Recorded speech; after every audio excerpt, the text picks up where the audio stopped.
देश का जो एनुअल बजट आया था 2021-22 का, वो था 34.8 लाख करोड़ का। अर्थात जो एनुअल बजट था देश का, उसकी लगभग 86%, 86% ऑफ एनुअल बजट साइज में एक साल में खरबपतियों की वेल्थ में वृद्धि हो जाती। और हम यहाँ पे बोल रहे हैं हमारी वी शेप्ड रिकवरी हो गई। ये वी शेप्ड नहीं है, इसको कहते हैं के शेप्ड रिकवरी, जिसमें 86% हिंदुस्तानियों की आय घट रही है, मात्र कुछ खरबपतियों की आय बढ़ रही है। और वो कौन है, उनका ब्यौरा भी मैं लेके आया हूं। और ये ऑक्सफैम रिपोर्ट आगे कहती है कि ऐसा क्यों हुआ। ऐसा क्या हुआ कि देश में 84% लोगों की आय तो घटी और मात्र कुछ खरबपतियों की आय बढ़ी। ऐसा क्यों हुआ?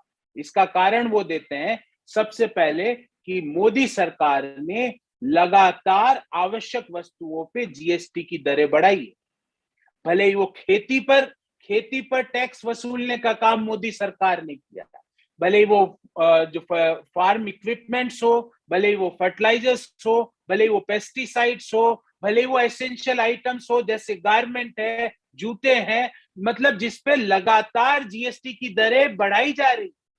और ध्यान रहे, जब जीएसटी की दर बढ़ती है तो वो खरबपति के लिए भी उतनी बढ़ती है जितनी एक किसान के लिए जिसकी आय मोदी सरकार के आंकड़े के अनुसार 27 रुपए प्रतिदिन है।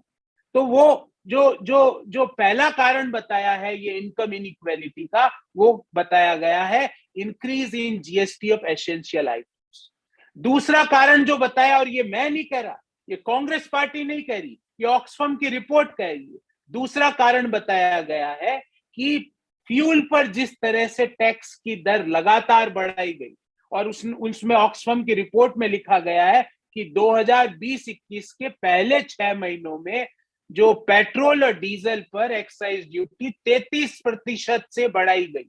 ये हम नहीं कह रहे, हम तो कहते ही थे, आज ऑक्सफैम की रिपोर्ट भी कह रही है। और जब पेट्रोल भराने जाते हैं तो वो अडानी जी के लिए भी पेट्रोल का उतना ही भाव है, डीजल का उतना ही भाव है जितना हिंदुस्तान के मेहनतकश अन्नदाता के।